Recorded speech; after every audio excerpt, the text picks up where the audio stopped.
அவருடைய நபி நம்முடைய நபி முஹம்மது ஸல்லல்லாஹு அலைஹி வஸல்லம் அவர்கள் மீதும் அவர்களுடைய குடும்பத்தார், தோழர்கள், நல்லோர்கள் அனைவர் மீதும் அல்லாஹ்வுடைய அன்பும் அருளும் உண்டாவதாக. இஸ்லாமிய கடமைகளும் நம்முடைய சமூகத்தின் நிலைமையும் இதுதான் இன்றைய இப்போதைய எனது தலைப்பு. அல்லாஹ் சுப்ஹானஹு வ தஆலா நமக்கு ஒரு நபியை, இறுதி நபியை அனுப்பினார். அல்லாஹ்வுக்கு செய்ய வேண்டிய கடமைகளையும் அல்லாஹ்வுடைய அடியார்களாக நம்மோடு இருக்கக்கூடியவர்களுக்கு செய்ய வேண்டிய கடமைகளும் இன்னும் நமக்கு நாமே செய்து கொள்ள வேண்டிய கடமைகளும் அந்த நபியின் மூலமாக நமக்கு தெளிவாக சொல்லப்பட்டிருக்கு. அதுதான் இஸ்லாமிய கடமை. எந்த விஷயத்தை குறித்து அல்லாஹ் நாளைக்கு நம்மை விசாரிப்பானோ அதுதான் கடமைகள் என்கிற முக்கியமான விஷயத்தில் அடங்கும். எதை குறித்து அல்லாஹ் நாளை நம்மை கேட்க மாட்டானோ அது நமக்கு கடமை இல்லைன்னு அர்த்தம். சில விஷயங்கள் நாம உபரியா நன்மையான காரியங்கள், நஃபீலான சுன்னத்தான காரியங்கள் செய்வோம். அதுக்கு அல்லாஹ்வோட நிறைய நன்மைகள், கூலிகள் கிடைக்கும், வெகுமதிகள் கிடைக்கும். அதை செய்யாத போது ஏன் நீ செய்யவில்லை என்று அல்லாஹ் கண்டிக்க மாட்டான். ஆகவேதான் கடமைகள் என்று சொல்லும் போது அது ஃபர்ல் அல்லது வாஜிப் என்ற வார்த்தையை கொண்டு கட்டாயம் இல்லாத, ஆர்வமூட்டப்பட்ட, செய்தால் நன்மை செய்யாவிட்டால் உங்கள் மீது குற்றமாகாது என்று சொல்லப்படுகிற விஷயங்களை சுன்னத் என்றும் நாம புழக்கத்திலும் பேசி பழகியிருக்கிறோம்.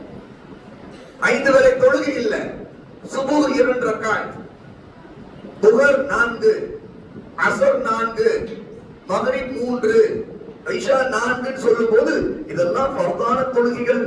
இதை விட்டு அல்லாஹ்விடம் விசாரணை இருக்குது, முதல் கேள்வி நாளை மறுமையில் அந்த தொழுகையை பற்றி இருக்கும் அப்படின்னு சொல்றோம் இல்லையா? என்றால் அது கட்டாயமானது, விட்டால் தண்டனை அதற்கு உண்டு. ஆனால் அந்த 5 வேளை தொழுகையில முன்பின் சுன்னத்துகள் இருக்குது. அதனுடைய நிலை என்ன? நாம் தொழுதால் அல்லாஹ்விடம் கூலி இருக்கு, அதுவும் நமக்கு மிகவும் தேவைதான். ஆனா அல்லாஹ் நீ ஏன் தொழவில்லை என்று அதற்கு தண்டனை கொடுக்க மாட்டான். ஆனால் தொழுவதற்கு மிகப்பெரிய நன்மை இருக்கு. எந்த அளவுக்கு கேட்டா, நம்முடைய கடமைகளில் நாம் குறை வைத்திருந்தால் அந்த குறையை நிவர்த்தி செய்வதற்கு அல்லாஹ் நாம் உபரியாக சுன்னத்தாக செய்த நல்ல அமல்களை கொண்டு நம்மை மன்னிக்கிறார், அதை சரி செய்கிறார். அப்ப அந்த விஷயங்களை சுன்னத்தான தொழுகைகள் சொல்றோம். தொழுகைகள் இப்படி நோன்புல ரமதானுடைய நோன்பு கட்டாய கடமை, அதே நேரத்தில் உபரியான நோன்புகள் இருக்கிறது. அதே ஷவ்வாலுடைய நோன்பு, அரபாவுடைய நோன்பு, மாதந்தோறும் 3 நோன்புகள், வாரந்தோறும் திங்கள் வியாழன், இப்படி உபரியான நோன்புகளும் இருக்கு. அதே மாதிரிதான் தர்மத்துல கட்டாயம் அல்லாஹ் விசாரிக்க போறது நமக்கு கடமையாக இருந்து ஜகாத் கொடுக்காமல் இருந்தால் அல்லாஹ் நாளைக்கு விசாரிப்பான், அதற்கு தண்டனை கொடுப்பான். இது அல்லாம ஒருவர் நாம் விரும்பக்கூடிய கூடுதலாக தர்மங்களை செய்யலாம், சதகா என்று அதை சொல்றோம். ஹஜ் ஒருவருக்கு கடமையாகிவிட்டால் கட்டாயம் அதை செய்திருக்க வேண்டும். அவர் செய்யாவிட்டால் அல்லாஹ்வால் தண்டிக்கப்படுவார். ஏன்னா ஒரு கடமையை விட்ட குற்றவாளி ஆகிறார். ஆனால் உம்ரா அப்படி அல்ல, அவருக்கு கடமையே இல்லை என்றால் அது ஒரு கடமையான ஒன்று அல்ல. ஒருவர் செய்தால் அதற்கு அல்லாஹ்வோட மிகப்பெரிய கூலி இருக்கு, அதான் உம்ரா. இந்த அடிப்படை விஷயத்திலிருந்து நாம ஒரு விஷயத்தை அணுகி படிச்சுக்க தேவை இருக்கு.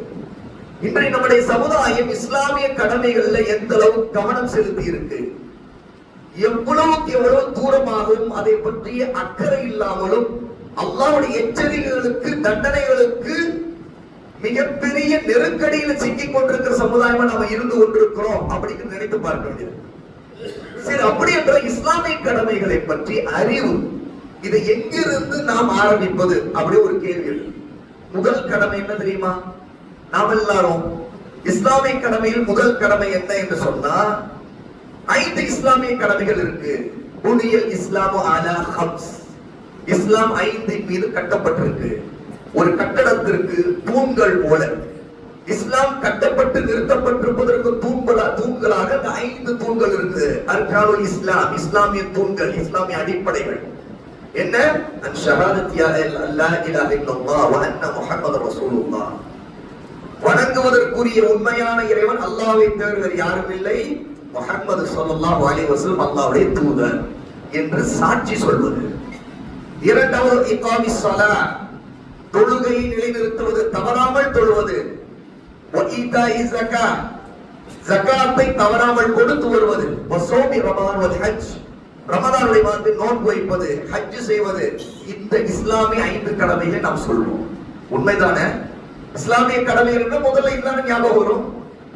ஆனா இதற்கெல்லாம் முன்னாடி ஆரம்பத்துல ஒரு கடமை இருக்கு, அதுதான் இஸ்லாமிய அறிவு. இதுதான் முதல் கடமை.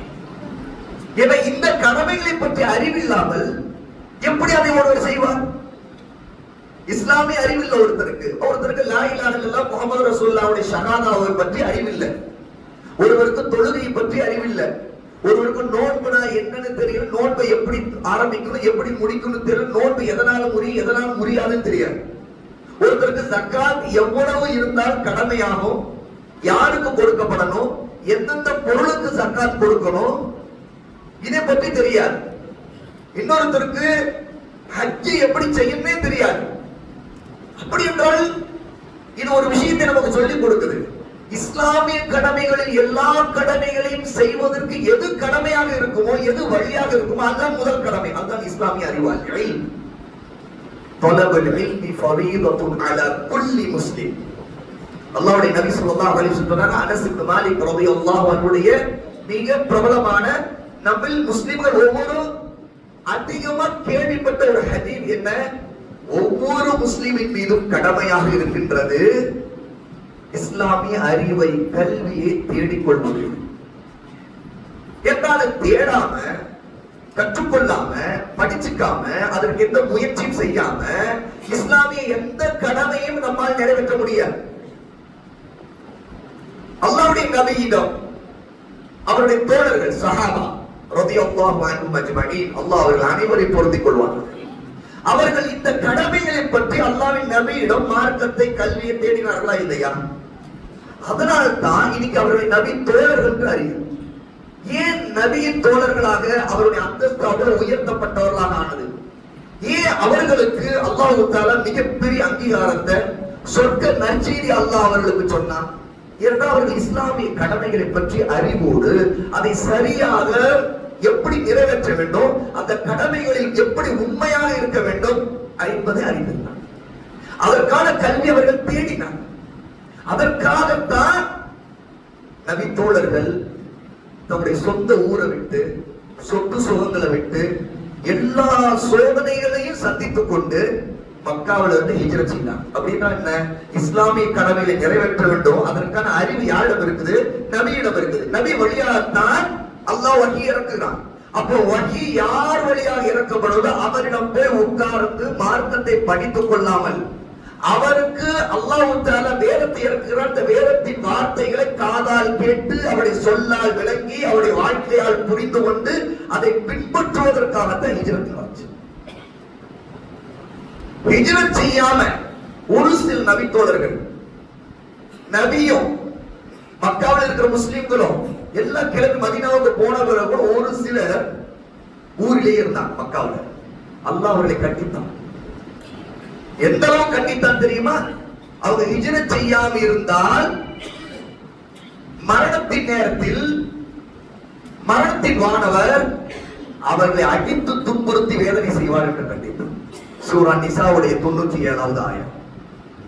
அப்படி என்றால் ஏன் அந்த கண்டனம்? எதற்காக? மக்காவில் முஸ்லிமாக இருந்து கொண்டிருக்கிறவர்கள் மதீனாவில் போகாமல் இருப்பதற்காக, ஹிஜ்ரத் செய்யாமல் இருப்பதற்காக கண்டிக்கப்படுகிறார்கள் தெரியுமா? இஸ்லாமிய அறிவு என்பது நபியிடம் இருக்கிறது. நபியின் வழியாக தான் நீங்கள் தெரிந்து கொள்ள வேண்டும். நபி இங்கிருந்து கிளம்பி போயிட்டார், இதற்கு பிறகு நீங்கள் இங்க இருக்க வேண்டாம், நீங்களும் அங்க கிளம்பி போயிடுங்க. உங்களுக்கு இந்த சொத்து சுகம் உங்களுடைய வேற எதுவும் முக்கியமானதில்லை, இஸ்லாமிய அறிவு முக்கியம். ஏன்னா அந்த கடமைகளை நிறைவேற்றுவதற்கு இஸ்லாமிய அறிவு இல்லாமல் உங்களால் செய்ய முடியாது.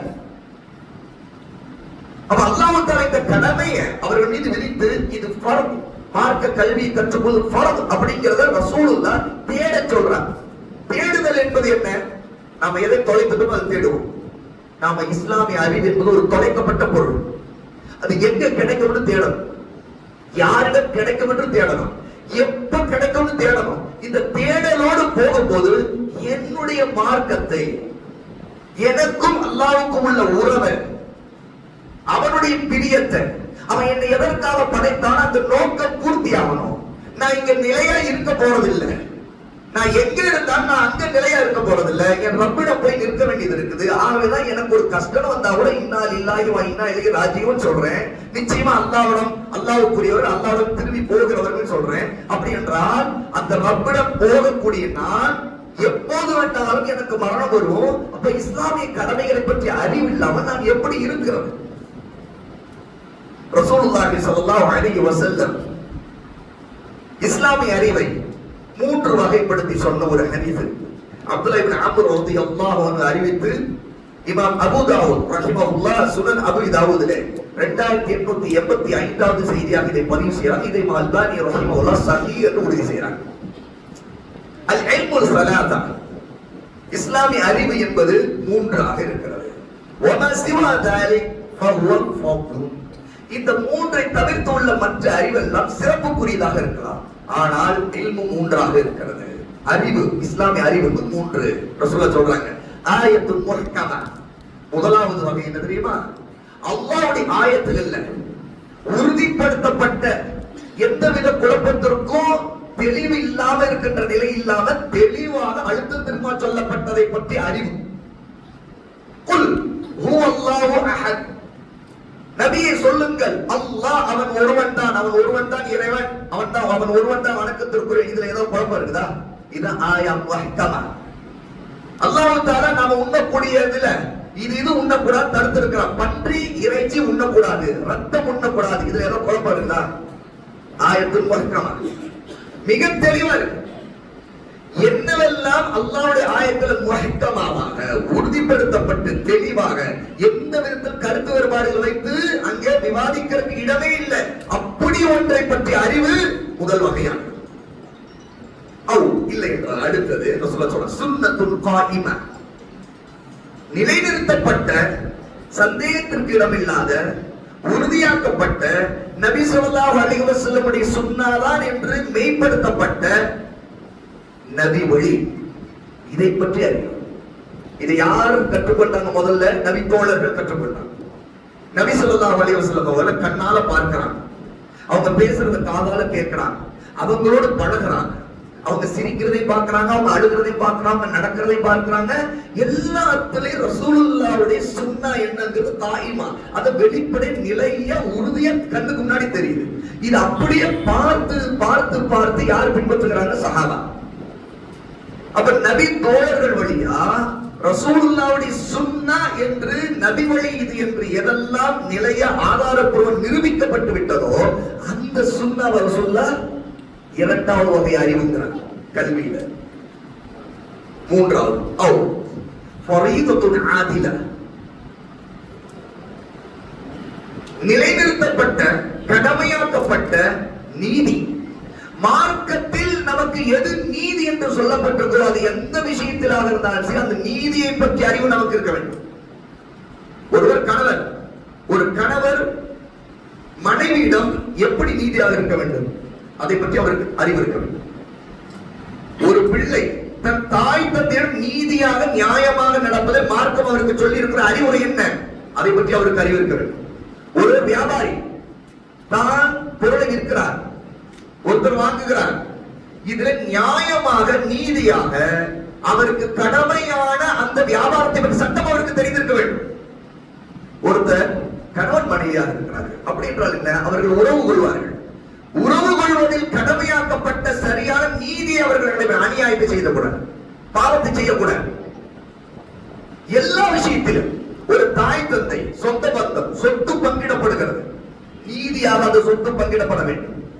அல்லாஹ்வுடைய சட்டம் என்ன என்கிற அறிவு அந்த தந்தைக்கு இருக்க வேண்டும், தாய்க்கு இருக்க வேண்டும். தன் பிள்ளைகளுக்கு பங்கிடக்கூடிய சொத்தில் அல்லாஹ் என்ன கணக்கு கொடுத்திருக்கிறான், என்ன பங்கு வைத்திருக்கிறான், அந்த பங்குபடி சட்டத்தை இயற்ற வேண்டும், வாழ்க்கையை செயல்படுத்த வேண்டும். ஒரு ஆட்சி செய்கிற ஆட்சியாளர் அவருக்கு கடமையான நீதியின்படி அந்த அறிவோடு ஆட்சி செய்ய வேண்டும். ரசூலுல்லாஹி ஸல்லல்லாஹு அலைஹி வஸல்லம் இந்த அறிவை தான் 3 வகைப்படுத்தி பற்றி சொல்றாங்க. ஆனா இந்த செய்தியிலிருந்து தெரிகிறது கடமையான அறிவுல ரசூலுல்லாஹி ஸல்லல்லாஹு அலைஹி வஸல்லம் ஆயத் முஹ்கமாவையும் சுன்னா காயிமாவையும் ஃபரீதத்துன் ஆதிலா நியாய கடமையாக்கப்பட்ட நம்முடைய நியாயத்தை நம்முடைய வாழ்க்கையில் செயல்படுத்துகிற அறிவை கற்றுக்கொள்ள வேண்டும். அப்ப இஸ்லாமிய கடமையில இது எல்லாம் சேர்த்துருக்கு. ரசூலுல்லாஹி ஸல்லல்லாஹு அலைஹி வஸல்லம் அப்படி என்ன நமக்கு ஒரு விஷயம் தெளிவுபடுத்துறாங்க. நம்முடைய அறிவுங்கிறது இஸ்லாமிய அறிவுங்கிறது ஆதாரங்கள் அடிப்படையில் இருக்கணும். கட்டுக்கதைகள் நம்பக்கூடாது. தத்துவம், கற்பனை, சும்மா ஒருத்தருக்கு என்ன தோணுது அதையெல்லாம் மார்க்குங்கிற பேர பேச முடியாது, பேசக்கூடாது. அது ஒரு அநியாயம். ஏன்? இந்த மார்க்கம்ங்கிறது ஒரு மனிதனுடைய சொந்த மனையிச்சைப்படி அவன் மண்டையில என்ன உதிக்குதோ அதன்படி அமைக்கப்பட்டதில்லை. இது அல்லாஹ்விடமிருந்து இறக்கப்படுவது, வானத்திலிருந்து இறக்கப்பட்டது. இது பூமியில் உள்ள ஒருத்தர் கண்டுபிடிக்கிறது அல்ல. அப்ப நம்முடைய வாழ்க்கையில ஆதாரங்கள் அடிப்படையாக ரசூலுல்லாஹ் ஆயத்தை சொல்றாங்க, சுன்னத்தை சொல்றாங்க, நீதியை சொல்றாங்க. இதெல்லாம் ஆதாரம். இந்த ஆதாரத்தின் அடிப்படையில் அமைந்த கல்வி அறிவு நமக்கு இருக்க வேண்டும். அல்லாஹ்வுடைய அடியார்களே, இன்னும் நம்முடைய வாழ்க்கையில இதையெல்லாம் ரசூல் ஸல்லல்லாஹு அலைஹி வஸல்லம் எப்படி கற்றுக் கொடுத்தாங்கன்னா, எந்த அமலுக்கு முன்னாடி முதல்ல இந்த கல்வி அறிவை நாம் கற்றுக்கொள்ள வேண்டும் என்று கற்றுக் கொடுத்தாங்க.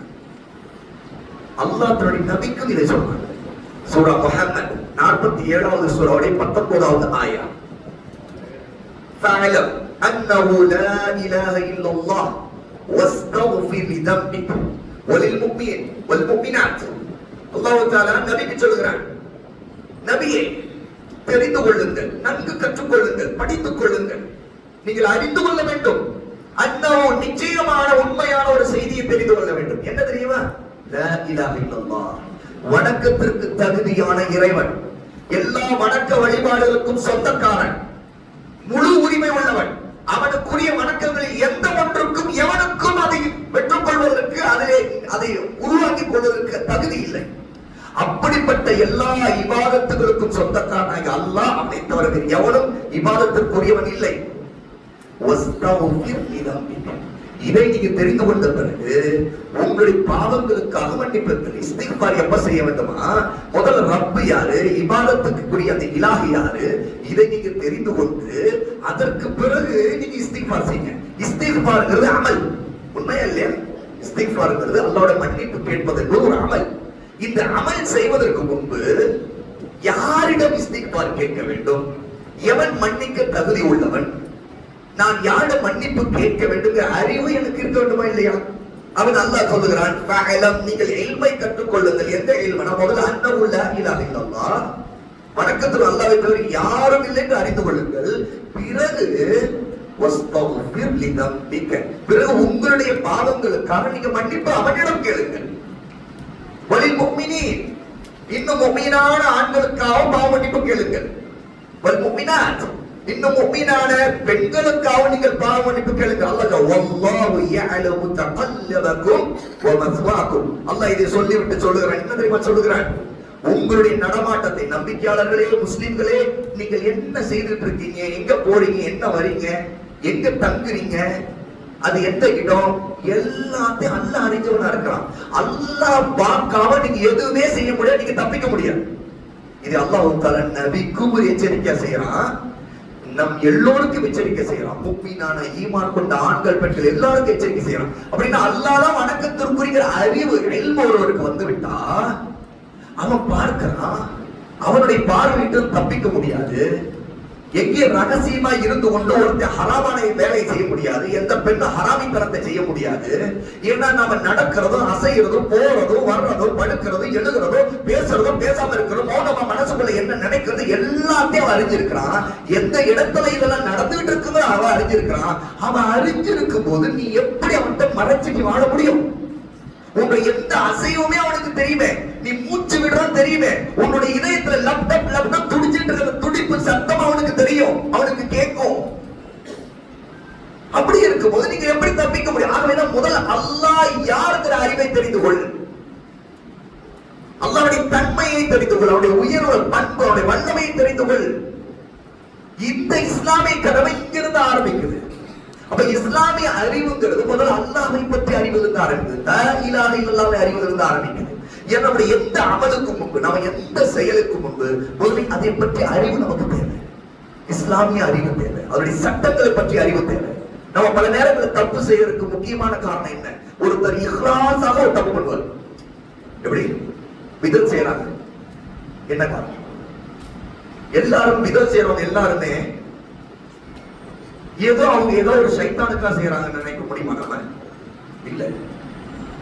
அல்ல எல்லாரும் மனைவிச்சபடிதான் அந்த விதத்துக்களை செய்யறாங்கன்னு நினைக்க முடியுமா? அப்படி எல்லாரையும் சொல்ல முடியாது. சிலர் அவர்கள் என்ன நினைக்கிறாங்க, தாங்க செய்யக்கூடிய அந்த விதத்தை ஒரு சுண்ணத்து நினைக்கிறாங்க. அந்த சுண்ணத்துக்காக அவங்க உண்மையிலே செய்யற விதத்தை அவங்களுடைய அறியாமை அதை சுண்ணத்தாக நம்ப வைத்து விட்டது. அந்த சுண்ணத்து என்று அவர்கள் நினைத்துக் கொண்டு ஒரு விதத்தை இஹ்லாஸா செய்யறாங்க. அதாவது அல்லாஹ்வுக்காக ஒன்றை செய்யறாங்க. ஆனா அல்லாஹ் கட்டளை இடல, நபி சொல்லி கொடுக்கல, நபியை பின்பற்றி நபி தோழர்களும் செய்யல, ஆனாலும் அதை செய்யறாங்க. அப்படின்னா என்ன? அவங்க இஹ்லாஸாகவே அல்லாஹ்வுக்காக நம்ம செய்யறோம் நம்பிக்கொண்டு அவங்க ஒரு விதத்தை செய்யறாங்க. அப்ப எங்க பிரச்சனை? அது பிரச்சனை அவங்களுடைய அறிவுல பிரச்சனை, ஆதாரத்தை அறிவதில் பிரச்சனை, சரியான கல்வியை சரியான உள்ளவங்க எடுக்கிறதுல வந்த பிரச்சனை, வழிகட்டவர்கள் நம்புறதுல வந்த பிரச்சனை. அவர்கள் யாரை மதிக்கிறாங்களோ, யாரை பெரிய ஷேர் ஷெரியோ இமாம் என்று நம்பிக்கொண்டாங்களோ அந்த நம்பிக்கையை வச்சு ஏமானவளை சைத்தான் அவங்களை ஏமாத்தினான். பிரச்சனை அவங்க இஹ்லாஸாகவே செய்தாலும் மன தூய்மையா பண்ணினாலும் அது அவங்களுக்கு அல்லாஹ்விடம் அவங்களுக்கு ஏற்கப்படுவது இல்லைங்கிற அறிவு அவங்களுக்கு தெரியல. ஏன்னா அவங்க நம்புறாங்க இது சுன்னத்து. ஆனா ஒரு பித்அத் மார்க்கத்துக்கு முரணானது, மார்க்கம் சொல்லி தராது, அதுக்கு அல்லாஹ்வோட நன்மை கிடைக்காது, மாறா தண்டனை கிடைக்கும். ஆனா அதை அவர்கள் அறியவில்லை. அப்போ இஸ்லாமிய அறிவுங்கிறது எங்க தார்கள்? முதல்ல அமல் பற்றிய சட்டம் எது உறுதி செய்யும்? குர்ஆனும் சுன்னாவும் உறுதி செய்யும். ஆகவேதான் இமாம் புகாரி ரஹிமஹுல்லாஹி தஆலா இப்போது நான் ஓதி காட்டினேன் சூரா முஹம்மதுடைய ஆயா, அந்த ஆயத்தை ஆதாரமாக வைத்து குறிப்பிடுறாங்க. என்ன தெரியுமா? அல் இல்மு கப்ல அல் கௌலி வல் அமல். இஸ்லாமிய அறிவு அல் இல்ம் என்பது ஒன்றை சொல்லுவதற்கும் செய்வதற்கும் முன்பே வர வேண்டியது. நாம ஒன்ன சொல்லிட்டு செய்துட்டு அப்புறம் நமக்கு நம்ம இல்மோடு இல்ல அப்படின்னு தெரியறத விட முதல்ல இதை சொல்லலாமா, இதை செய்யலாமா, இது மார்க்கமா, இதுக்கு அல்லாஹ்வோட கூலி இருக்குதா அல்லது இதுக்கு தண்டனை இருக்குதா, இது உண்மையிலே சுன்னத்தா அல்லது பித்அத்தா, இது தௌஹீதா ஷிர்கா, இது இபாதத்தானா அல்லது குஃப்ரா, இதை பற்றி அறிவு வேண்டும் இல்லையா? அந்த அறிவு முதல்ல வந்து நிக்குது. ஆகவேதான் ஆரம்பத்தில் சொன்ன அல்லாஹ்வுடைய அடியார்களே, முதல்ல இஸ்லாமிய கடமைகள் முதல் கடமை இஸ்லாமிய அறிவை சரியான ஆதாரத்தின் அடிப்படையில் கற்றுக்கொள்வது. இஸ்லாமிய கடமைகள் என்னென்ன தெரிஞ்சுக்கிறது வேற, அந்த கடமைகளுக்கு ஆதாரங்களையும் அதனுடைய விளக்கங்களையும் தெரிந்து கொள்கிற தேடல் உள்ள பாதை இருக்குல்ல, அந்த பாதை தான் கல்வி தேடல் பாதை. அல்ஹம்துலில்லாஹ், அல்லாஹ் தஆலா அது ஒரு சிறிய பகுதியை நமக்கு நாடிட்டான். ஒரு அல்லாஹ்வுடைய ஒரு பரக்கா, ஒரு உதவிதான் இப்ப நாம உட்கார்ந்து இருக்கிறோம், இஸ்லாமிய கடமைகளை பற்றி பேசுறோம். இது நமக்கு தேவையான அறிவு, தேவையான கல்வி. அப்ப அல்லாஹ் சுப்ஹானஹு வ தஆலா சொல்வதிலிருந்து தெரியுது, ரசூலுல்லாஹ் சொன்னதிலிருந்து தெரியுது, இஸ்லாமிய கடமைகளில் முதலாவது ஒருவர் கட்டாயமாக அவர் அறிய வேண்டிய கல்வியை கற்றுக்கொள்வது. அதைத்தான் ஃபர்து ஐன் என்று சொல்வார்கள். ஃபர்துகளிலே ரெண்டு வகை. முதலாவது ஃபர்து ஐன். அரபியில ஐன் என்று சொன்னால் கண்ணு. எப்படி ஒவ்வொருக்கும் கண்ணு முக்கியமோ அதுபோல் ஒவ்வொருவருக்கும் முக்கியமா இருக்கக்கூடிய கடமை ஃபர்து ஐன். இன்னொரு வகை ஃபர்து கிஃபாயா. எல்லாருக்கும் கடமை அல்ல, ஆனா சிலராவது அதை செய்ய வேண்டும். அந்த சிலரும் செய்யவில்லை என்றால் எல்லாரும் பாதிகளாய்வாங்க. ஏன்னா அதுவும் ஃபர்து தானே. அந்த ஃபர்லை எப்ப விட்ட குற்றம் வந்துடும். ஆனா யாராவது அதை நிறைவேற்றிட்டாங்கன்னா மற்றவங்க மேல உள்ள குற்றம் போயிடும். இதுக்கு சிறந்த உதாரணம் ஃபர்து ஐனுக்கு 5 வேளை தொழுகை. எல்லாருக்கும் கட்டாயம் கண்ணி எப்படி முக்கியமோ அது போல ஒவ்வொருவரும் சுபூகத்தோடும் ஒவ்வொருவரும் துஹர், அஸ்ர், மக்ரிப், இஷா தொழுதாகணும். ஆனா ஃபர்து கிஃபாயாவுக்கு ஜனாஸா தொழுகை ஒரு உதாரணம். எல்லாருக்கும் கடமை இல்ல, ஆனா கடமை தான். ஏன்னா ஒரு முஸ்லிம் ஜனாஸாவை தொழுகை நடத்தப்படணும். யாருமே நடத்தல. ஒரு ஊர்ல ஒரு ஜனாஸா, அது ஒரு முஸ்லிம் ஜனாஸா, யாருமே அந்த முஸ்லிம் ஜனாஸா தொழுகை நடத்தல. ஊர்ல யாருக்கெல்லாம் இந்த தகவல் தெரிஞ்சு அவங்க தொழுகை நடத்தலையோ தொழுகைக்கு போகலையோ எல்லாரும் பாதிகளாயிருவாங்க. ஏன்? அது ஒரு ஃபர்து. ஆனா கிஃபாயா அது ஒரு பொது கடமை. யாராவது சிலர் அந்த முஸ்லிமுக்கு தொழுகை நடத்தி அடக்கம் செய்ய வேண்டும். ஏன்னா அந்த முஸ்லிம் இன்னொரு முஸ்லிம் செய்ய வேண்டிய கடமையில் உள்ளது. இது போல கல்வியிலும் நாம் அறிய வேண்டிய விஷயத்தில் கட்டாயமாக ஃபர்து ஐனான கல்வி இருக்கிற சகோதரர்களே. இந்த பிரிச்சு புரிஞ்சுக்கிற இந்த தன்மை, இந்த அடிப்படை நாம எங்க தவறிட்டோம்னா அங்க இருந்து நம்மளுடைய பிரச்சனை ஆரம்பிக்குது. ஏன் தெரியுமா? நம்ம ஃபர்து ஐனானதெல்லாம் கற்றுக்கொள்ள மாட்டோம், ஃபர்து கிஃபாயாவானதெல்லாம் கற்றுக்குவோம். ஆனா ஃபர்து ஐனானதை விட்டா குற்றம் இருக்குது, அந்த குற்றத்தை பற்றி அறிவே நமக்கு இருக்காது. ஏன்னா அது ஃபர்து ஐனானுங்கிறது அவருக்கு தெரியலையே. இன்னைக்கு இப்ப உலக கல்வி இருக்கு, இதனுடைய சட்டம் என்ன? கல்வியாளர்கள் முஸ்லிம்கள் உலக கல்வியை படிப்பது, உதாரணத்துக்கு ஒரு டாக்டர் படிக்கிறார், ஒரு இன்ஜினியரிங் படிக்கிறார், ஒருத்தர் ஐடிக்கு படிக்கிறார், எத்தனை விஷயங்கள். ஒருத்தர் பிபிஏ படிக்கிறார், எம்பிஏ படிக்கிறார், ஒருத்தர் எம்எஸ்சி படிக்கிறார், எத்தனை வகை இருக்கு. ஒருத்தர் கணக்குல மேதை ஆகிறார். இந்த கல்விகளுடைய சட்டம் என்ன? இது ஃபர்து கிஃபாயா. முஸ்லிம்களில் சிலராவது இப்படி உலகத்தை பற்றிய ஒவ்வொரு குறிப்பிட்ட துறையை பற்றி கல்வியை படித்துக் கொள்ள வேண்டும். முஸ்லிம்கள் சிலரால் டாக்டர் இருக்கணும், முஸ்லிம்கள் சிலரால் ஒரு குறிப்பிட்ட துறையில இன்ஜினியர் இருக்கணும். யாருமே இதை பத்தி எந்த அறிவும் இல்லை, யாருக்கும் எந்த இன்ட்ரெஸ்டும் இல்லை அப்படின்னா முஸ்லிம்களுக்கு அது வீழ்ச்சியில போய் முடியும். கடைசி எதிரிகள் நம் மீது ஆட்சி செய்வதற்கும் ஆதிக்கம் பண்றதற்கும் மறைமுகமா நம்முடைய வலுவை அவங்ககிட்ட ஒப்படைச்சிடறோம். அப்படிதானே? நமக்கு ட்ரீட்மெண்ட் பண்றதுக்கு நமக்கே நச்சு ஊசியை குத்துறதுக்கு ஒருத்தர் வந்தானா அதை எப்படி தெரிஞ்சுக்குவீங்க? ஒருத்தர் வாய்ஸரோ உடம்புல குத்த வரலாம், எப்படி தெரிஞ்சுக்கிறது? ஏன்னா முஸ்லீம்கள் யாருக்குமே தெரியலன்னா. அப்போ இன்னொரு பக்கம் முஸ்லீம்களில் இருக்கிறாங்க, அல்லாஹ் கஞ்சா கூடியவங்க, அவங்க அதை பற்றி அறிவோடு இருக்கிறவங்க, அவங்க முஸ்லீம் சமூகத்துக்கு சொல்ல வேண்டும். இந்த கல்வி, உலகத்தை பற்றிய கல்விங்கிறது ஃபர்து கிஃபாயா. ஆனா கடமைதான், சக்திக்கு உட்பட்டு யாருக்கு எந்த கல்வியில துறையில ஈடுபாடு இருக்குதோ அதுல ஹலாலா மார்க்கம் அனுமதித்த வழியில, ஹராமான வழியில போக முடியாது. கல்வியில அஸ்ட்ரானமி இருக்கு, அஸ்ட்ராலஜி இருக்கு. ரெண்டுத்துக்கும் கல்லூரிகள்ல சிலபஸ் இருக்கு, ரெண்டுத்துக்கும் டிகிரிகள் இருக்கு. அஸ்ட்ரானமி வானவியல் கல்வி, வானத்துல சூரியனை பத்தியும் நிலாவை பத்தியும் கோள்களை பத்தியும் படிச்சுக்கிறது. ஆனா அஸ்ட்ராலஜி இந்த கோள்களை வச்சு ஜோசியம் சொல்றது, அதான் அஸ்ட்ராலஜி. இப்ப ஒரு முஸ்லீம் ஃபர்து கிஃபாயாவான உலக கல்வியில எது அவருக்கு அனுமதிக்கப்படும்? அஸ்ட்ரானமி அறிவிக்கப்படும். ஏன்னா அவர் வானம் பூமியை பற்றி ஆராய்ச்சி பண்றதோ, அதுல உள்ள நுட்பங்களை ஆராய்ந்து அறிந்து கொள்றதோ, அதுல அவர் அடுத்தடுத்த லெவல்ல இந்த தொழில்நுட்பங்களை தெரிந்து கொள்றதோ மார்க்கத்தில் தடுக்கப்பட்டது இல்லை, அல்லாஹ் ஹராமாக்கணும். ஆனா அதன் பேரால் அவர் ஒரு நம்பிக்கையை வைக்கிறார், அஸ்ட்ராலஜியை படிக்கிறார், அந்த அஸ்ட்ராலஜியை பத்தி அவர் மக்களுக்கு சொல்றார் அப்படின்னா அது ஹராம் மட்டும் இல்ல, குஃபர். ஏன் கேட்டால் தெளிவா ஜோசியம் சொல்றது, அது ஷிர்க். அப்ப இதுக்கு எங்க இருந்து இந்த அறிவு கிடைக்கும்? முதல்ல இஸ்லாமிய அறிவு தேவை. இப்ப பாருங்க, இஸ்லாமிய அறிவுங்கிறது அடிப்படையா கற்றுக்கொள்ள வேண்டிய அறிவுங்கிறது ஃபர்து ஐனான அறிவுன்னு சொன்னா இல்லையா? அந்த ஃபர்து ஐனான அறிவுல இப்ப இந்த உதாரணத்தை வைத்து புரிந்து கொள்ளுங்கள். அகீதா, நம்முடைய கொள்கை சம்பந்தமான அறிவு முதலாவதா வரும்.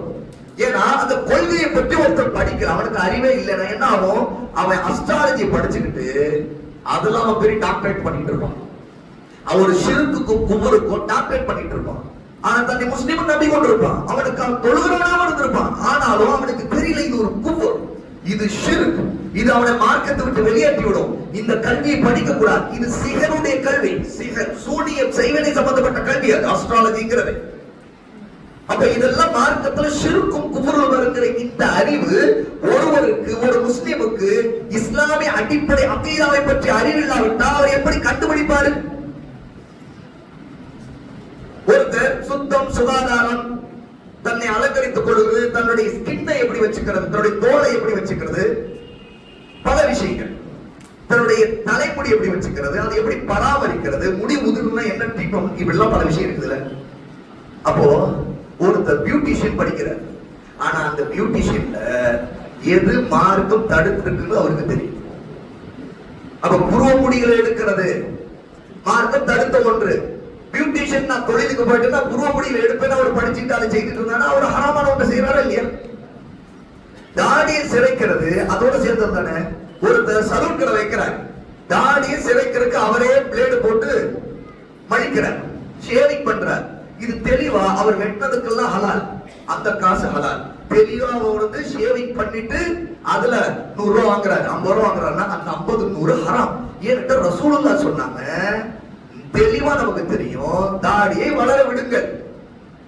இவர் சிறைக்கிறார், ஒரு பாவத்துக்கு இவரே துணை செய்கிறார், ஒரு சம்பாதிக்கிறார் அப்படி என்றால் என்ன? அது ஹராம். அந்த வருமானம் அந்த விஷயத்துல ஹராம். அப்ப இதெல்லாம் எப்போ தெரிந்து கொள்ள முடியுங்கிறது இஸ்லாமிய அறிவின் அடிப்படைகளை விளக்குவதிலிருந்து தான் ஆரம்பிக்க முடியும். அது எங்கிருந்து ஆரம்பிக்கணும்? முதலாவது அர்கானுல் ஈமான், ஈமானுடைய கடமைகள், ஈமானுடைய தூண்கள். ஆமன்து பில்லாஹ் வ மலாயிகத்திஹி வ குதுபிஹி வ ருசுலிஹி வல் யௌமில் ஆகிர் வல் கத்ரி கைரிஹி வ ஷர்ரிஹி. ஒருவர் அல்லாஹ்வை கொண்டு நான் நம்பிக்கை கொள்கிறேன், அவருடைய மலக்குகளை நம்புகிறேன், அல்லாஹ் இறக்கிய வேதங்களை நம்புகிறேன், அல்லாஹ் அனுப்பிய தூதர்களை நபிமார்களை நம்புகிறேன், அல்லாஹ் நாளைக்கு ஏற்படுத்தியிருக்கிற அந்த மறுமை நாள் மீது நான் உண்மையாக நம்பிக்கை வைக்கின்றேன், விதியின் நன்மை தீமையை நான் நம்புகிறேன். இது ஈமான் இல்லையா? இந்த 6 அடிப்படைகள் ஈமானுடைய 6 தூண்கள். இந்த ஒவ்வொன்றை பற்றிய அறிவு இஸ்லாமிய கடமைகள்ல ஈமானை பற்றி கடமையில முதலிடத்துல வருது. ஏன் கேட்டா, ஒருவனுக்கு அல்லாஹ்னா யாருன்னு தெரியாது அப்படின்னு என்ன ஆகும்? அல்லாஹ் எங்க இருக்கான்னு அவருக்கு தெரியல. எதை வேணாலும் அல்லாஹ் நினைக்கலாம். அவரு அல்லாஹ்வுக்கு இருக்கிற வல்லமையை எதுக்கு அவர் நினைக்கலாம். அல்லாஹ்வுடைய பண்புகள் என்னன்னு தெரியல, அவருடைய தௌஹீத் தெரியல, அவன் தான் உண்மையா ரப்புன்னு தெரியல. என்ன ஆகும்? அவன் குஃப்ர்ல இருப்பான், முஷ்ரிக்கா இருப்பான், அவன் இஸ்லாமை விட்டு வெளியேறியவன் ஆயிடுவான். அப்ப அல்லாஹ் யார் என்பதை ஒருவன் அறிந்து கொள்ள வேண்டும். அல்லாஹ் எதையெல்லாம் நம்பிக்கை கொள்ள வேண்டும்? கண்ணுக்கு தெரியாது, காதால கேட்க முடியாது, தொட்டு உணர முடியாது, நுகர முடியாது. அந்த விஷயங்கள் எல்லாம் கைபான விஷயங்கள். இந்த கைபான விஷயங்கள் ஒவ்வொன்றும் அல்லாஹ் எதையெல்லாம் நம்பிக்கை கொள்ள வேண்டும் என்று நம்ம கட்டளையிட்டிருக்கோம். அந்த ஒவ்வொன்றை நம்பிக்கை கொள்ள வேண்டுமே, அந்த நம்பிக்கைகள் எப்படி இருக்க வேண்டும்? இதுக்கு எங்கிருந்து நம்ம ஆதாரம் எடுக்கணும்? அல்லாஹ் என்ன சொல்லியிருக்கிறான், அல்லாஹ் மலக்குகளை பற்றி என்ன சொல்லியிருக்கிறான், வேதங்களை பற்றி அல்லாஹ் என்ன சொல்லியிருக்கிறான், நபிமார்களை பற்றி அல்லாஹ் என்ன சொல்லியிருக்கிறான், மறுமை நாளை பற்றி அல்லாஹ் என்னென்ன சொல்லியிருக்கிறான், மறுமை மீதான நம்பிக்கை என்னென்ன நம்பிக்கை கொள்ளப்பட வேண்டும், விதி என்றால் என்ன, விதியை பற்றி நாம் எதை நம்பிக்கை கொள்ள வேண்டும், விதியின் நன்மை தீமை என்றால் எதை எப்படி நம்ப வேண்டும், இந்த அடிப்படைகளை பற்றிய அறிவை இங்கே கவனிங்க.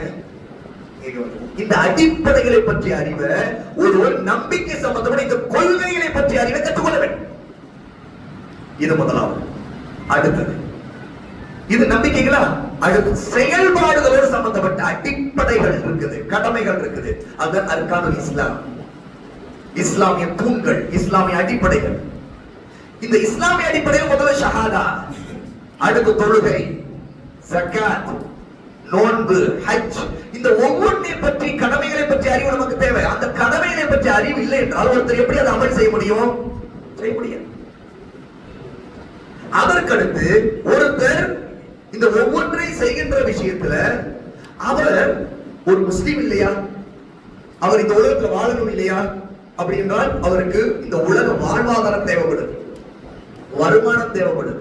அப்ப என்ன செய்வார்? அவர் என்ன செய்வார்? தொழில் செய்யணும், சம்பாதிக்கணும். எந்த விதத்தில் அல்லாஹ் ஹலாலாக்கிற முறையில எப்படி சம்பாதிப்பது, தான் செய்யக்கூடிய இந்த தொழில் ஹலாலா ஹராமா, எந்த விதத்துல இது தடை செய்யப்பட்டிருக்குது, இதை பற்றி அறிவு இருக்கணுமா வேணாமா?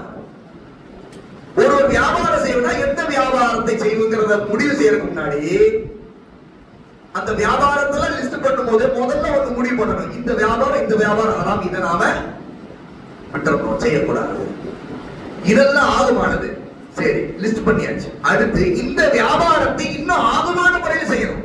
ஏன்னா ஒருவன் ஹலாலான பொருளை விற்பலாம், ஹலாலான பொருளை தான் வாங்கிட்டு வந்து விற்கிறான். ஆனா அவன் ஏமாத்துறான், பித்தாட்டம் பண்றான், குறைய மறைக்கிறான், வியாபார தந்திரங்கிறதுல போய் சொல்றான். அப்படின்னு என்னாச்சு? அவன் ஹலாலான பொருளை விற்பனை செய்தும் கூட அவனுடைய வருமானம் ஹராமாக இருக்குது. அப்படி என்ன அவனுடைய வருமானம் ஹராம் என்றால் அந்த வருமானத்துல அவன் சாப்பிடுறான், அவனெல்லாம் குடிக்கிறான், அதெல்லாம் உடுத்துறான், அவனுடைய உணவும் ஹராம், அவனுடைய குடிப்பும் ஹராம், அவனுடைய உடையும் ஹராம்.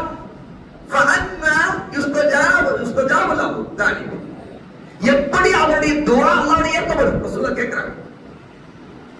அப்ப நம்முடைய துஆ அல்லாஹ்வுடைய ஏற்கப்படும். நம்முடைய இஸ்லாமிய கடமைகள்ல வருமானம், நம்முடைய முஆமலாத், நம்முடைய திஜாரா, இது ஹலாலாக இருக்க வேண்டிய அறிவு நமக்கு தேவை. இந்த அறிவு இல்லாதனால இன்னைக்கு முஸ்லிம்கள், எத்தனை முஸ்லிம்கள் தொழுகையாளிகளாக இருக்கிறாங்க, ஆனா ஹராமான பிசினஸ் பண்ணிட்டு இருக்காங்க. அவருடைய முதலீடு ஹராமா இருக்குது. ஏன்னா லோன் எடுத்து செய்யறாங்க, வட்டியில வாழ்ந்துட்டு இருக்கிறாங்க. அதை நம்பி அவங்க போன எத்தனையோ முஸ்லிம்கள் நாசமாயிருக்கிறாங்க. அப்படி தொழில் படிக்கப்பட்டிருக்குது. ஏன்னா அல்லாஹ் அவங்களுக்கு உதவல. ஏன்னா அதுல லானத் இறங்கி இருக்குது. அந்த பரக்கத்தெல்லாம் நீக்கிட்டான். அதன் காரணமா சோதிக்கப்பட்டு அவங்க எத்தனையோ பேர் தன்னுடைய ஹலாலான சின்ன வியாபாரத்தை நாங்க பெருசா ஆக்கணும்னு நினைச்சு ஹராமான வழியில முதலீடுகளை வாங்கி கடைசியில் அந்த முதலீடுகளை நம்பி இருந்து அல்லாஹ்வை நம்புறத விட அந்த முதலீடுகளை நம்பி போட்டு கடைசியில அந்த வியாபாரமே ஹலாலான வியாபாரத்தை ஹராமான முதலீடு தின்றுச்சு. உண்மையா இல்லையா? உலகத்துல எத்தனையோ கோடிக்கணக்கான உதாரணங்கள். ஏன்னா கோடிக்கணக்கான முஸ்லிம்கள் இன்னைக்கும் ஹராமான வியாபாரத்தை செய்யறாங்க. இதெல்லாம் வியாபாரங்க. இதுல எல்லாம் ஹலால் ஹராம்லாம் பேசாதீங்க. நான் தொழுகிறேங்க, நீங்க தொழுகிறது சொல்லுங்க, நோட் வைக்கிறது சட்டம் சொல்லுங்க, கல்யாணம் முடிக்கிறேன் அதுக்கு நிக்கா குப்பை ஊத்திட்டு போங்க. அதுல தானா நீங்க இது எந்த இடத்துல ஹலாம ஹராம இதெல்லாம் சொல்லாதீங்க. இன்னைக்கு மக்கள் எப்படி இருக்கிறாங்க? எப்படி இருக்காங்க? அத மன இச்சைப்படி அவங்க ஒன்றை செய்யும் போது அவருடைய மன இச்சைப்படி சட்டத்தை எதிர்பார்க்கிறாங்க. அதற்கு அவங்க சொல்ற காரணம் என்ன? நீங்க ஹலால் ஹராம்லாம் சொன்னீங்கன்னா இன்னைக்கு வாழ முடியாது அப்படின்ற. இது என்ன மாதிரி வார்த்தைனா அல்லாஹ் உடனே அவங்க சொல்றாங்க, அல்லாஹ் நீ ஹலால் ஹராம் எல்லாம் எனக்கு சொன்ன சட்டம் சொன்னா நான் இந்த உலகத்துல வாழ முடியாது. இதுல ஒரு பேச்சு கேட்க மாட்டேன். அப்ப அல்லாஹ் என்ன செய்வான்? நீ என்னிடம் வரத்தான போற, அப்ப நீ என்னிடம் மன்னிப்பு கேட்ட நான் உன் பேச்சை கேட்க போறேன். என்ன மவுத்து நேரத்திலே மன்னிப்புக்கு அல்லாஹ் என்னை ஒரு தடவை விட்டு நான் தர்மம் செய்யறேன், நான் இப்ப தொழுகிறேன், நான் இதை செய்யறேன் அதை செய்யறேன். அப்ப அல்லாஹ் பேச்ச கேட்கறது இல்லை. ஏன்? நீ உனக்கு சொல்லப்பட்டது எதை நீ கேட்கல. உனக்கு மன்னிப்பு இப்ப என்னிடம் நீ கேட்கிற, நான் நீ கேட்கிற, நான் கேட்க மாட்டேன். அல்லாஹ் அக்பர். அல்லாஹ் தஆலா ஒரு மனிதன் அல்லாஹ்வோட எப்படி நடந்துக்கிறான் அப்படித்தான் அல்லாஹ் அவனுக்கு நடந்துக்கிறான். ஆனாலும் அல்லாஹ் விட்டு வைக்கிறான், கருணை காட்டுறான், மன்னிக்கிறான். இந்த உலகத்துல இருக்கிற வரைக்கும் அவனுக்கு அர் ரஹ்மானாக இருக்கிறான். அவன் தான் அல்லாஹ் சுப்ஹானஹு வ தஆலா. அப்ப இஸ்லாமிய கடமைகள்ல மிக முக்கியமான அறிவுங்கிறது கடமையான அறிவுல நாம் செய்யக்கூடிய தொழில் வியாபாரங்கள் சம்பந்தப்பட்ட சட்டத்தை தெரிந்து கொள்ள வேண்டும். இது ஹலாலா ஹராமா? உமர் ரலியல்லாஹு அன்ஹு அவர்கள் கலீஃபாவாக இருக்கும்போது மார்க்கெட்ல ஒருத்தர் வியாபாரம் செய்யறதுக்கு வந்தாருன்னா அவருக்கு லைசன்ஸ் இருக்கணும். அந்த காலத்துல லைசன்ஸ் வந்துருச்சாங்க அப்படி கேட்பீங்க. இந்த காலத்துல என்ன லைசன்ஸ் நாம அறிகிறோமோ அந்த லைசன்ஸ் இல்ல. ஒருவர் சந்தையில வியாபாரம் பண்ண வராருன்னா உமர் ரலியல்லாஹு அன்ஹு வாங்குற லைசன்ஸ் என்ன தெரியுமா? அவங்க கேட்பாங்க, நீ வியாபாரத்தை பற்றி என்ன தெரியும், எது ஹலால் எது ஹராம் சொல்லு, எப்படி வியாபாரம் செய்யறது ஹலாலா இருக்கு, எதுலாம் ஹராமான வியாபாரம், அது எப்படி செய்தா ஹராம் ஆயிடும், அதை பற்றி சட்டம் உனக்கு என்ன தெரியும், உனக்கு என்ன இல்மு இருக்கு சொல்லுன்னு கேட்பாங்க.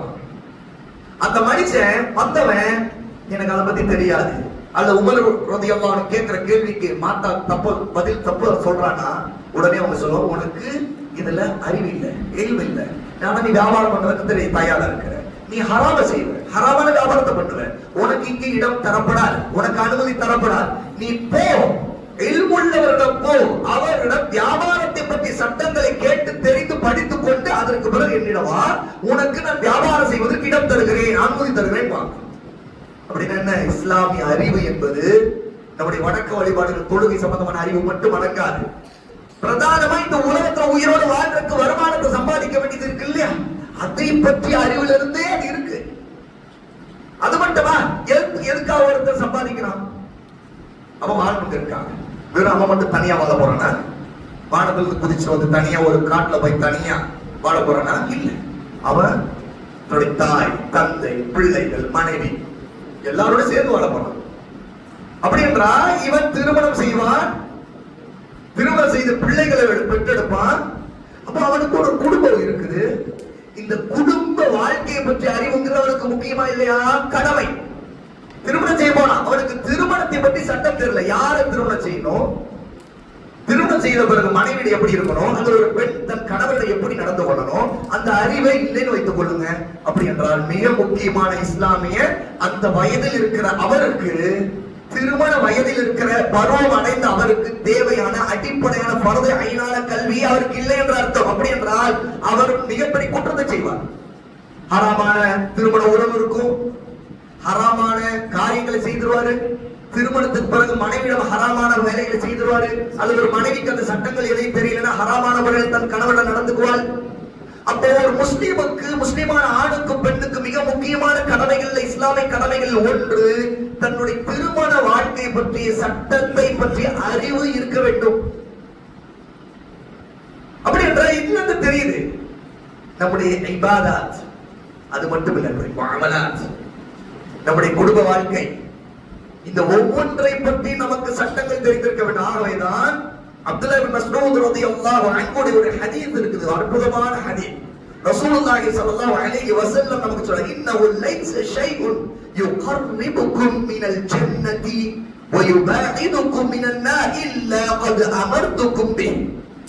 ரசூல் சொல்றாங்க, உங்களை சொர்க்கத்தின் பக்கம் நெருக்கமாக கொண்டு போகக்கூடிய, நரகத்தை விட்டு தூரமாக ஆக்கக்கூடிய ஒன்று இருந்தால் அதை நான் உங்களுக்கு கட்டளையிடாமல் இருந்திருக்க மாட்டேன்.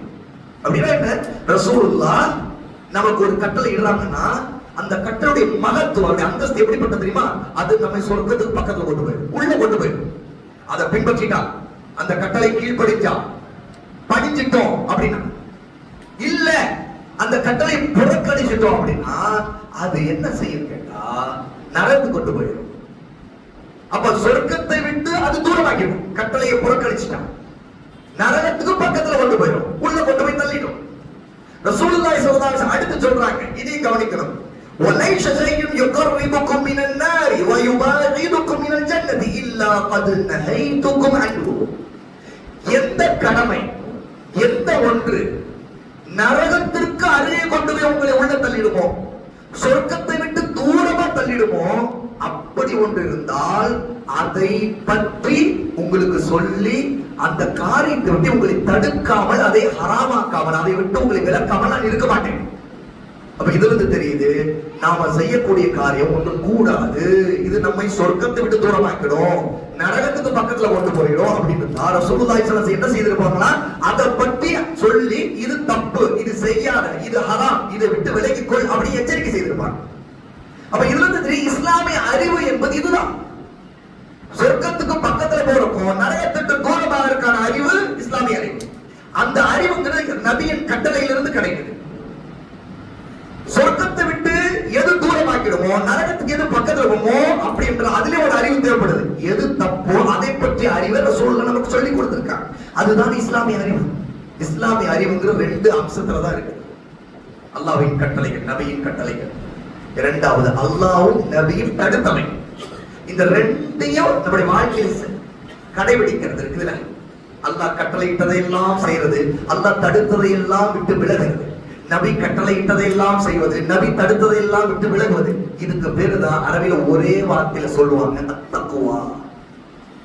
தமிழ்ல இறையச்சம், பயபக்தி, பல வார்த்தைகளை சொல்லுவாங்க. அத்தக்குவா ஹூனா, அத்தக்குவா ஹூனா, அத்தக்குவா ஹூனா. ரசூலுல்லாஹ் சொன்னாங்க, தக்குவா இங்கே இருக்கிறது, இங்கே இருக்கிறது, இங்கே இருக்கிறது. எங்க? நெஞ்சில, கல்புல இருக்குது. அந்த அந்த கல்புல அந்த தக்குவா வரணும்னா இந்த அறிவு தேவை. அறிவு இல்லை என்றால் தக்குவா வராது. அப்ப அல்லாஹ்வுடைய நபி ஸல்லல்லாஹு அலைஹி வஸல்லம் இந்த ஹதீஸ் ஷுஅபுல் ஈமான்ல இமாம் பைஹகி ரஹிமஹுல்லாஹ் 9891வது ஹதீஸாக பதிவு செய்றாங்க. அப்ப இந்த அறிவிலேயே சொர்க்கத்திற்கு மிக அருகில் உள்ள கொண்டு போறதோ, நரகத்தை விட்டு மிக தூரமாக்குற அறிவிலே முதலாவது வகை என்ன தெரியுமா? அல்லாஹ் கடமையாக்கிய, நபி கடமையாக்கி கட்டளையிட்ட அறிவுல தௌஹீத். அல்லாஹ் சுப்ஹானஹு வ தஆலாவை வணங்குவது, அவனை மட்டும் வணங்குவது, அந்த அறிவு. இங்கிருந்துதான் ஒவ்வொரு அறிவை பற்றி நாம் நம்முடைய முஸ்லிம் சமூகம் எதை விட்டு தூரமாக அதை இங்க சொல்ல வேண்டியது. அது என்ன? தௌஹீதுடைய அறிவை விட்டு மிக தூரமாயிட்டாங்க. அதனால தான் முஸ்லிம்களிலே எத்தனையோ பேர் ஷிர்க்ல விழுந்திருக்கிறாங்க, எத்தனையோ பேர் தர்காக்கள் போய் விழுகிறாங்க, அங்கே சஜிதாவில் விழுகிறாங்க, தர்காவில் இருக்கிற கபர்களை சுத்தி சுத்தி தவாப் செய்துட்டு இருக்கிறாங்க.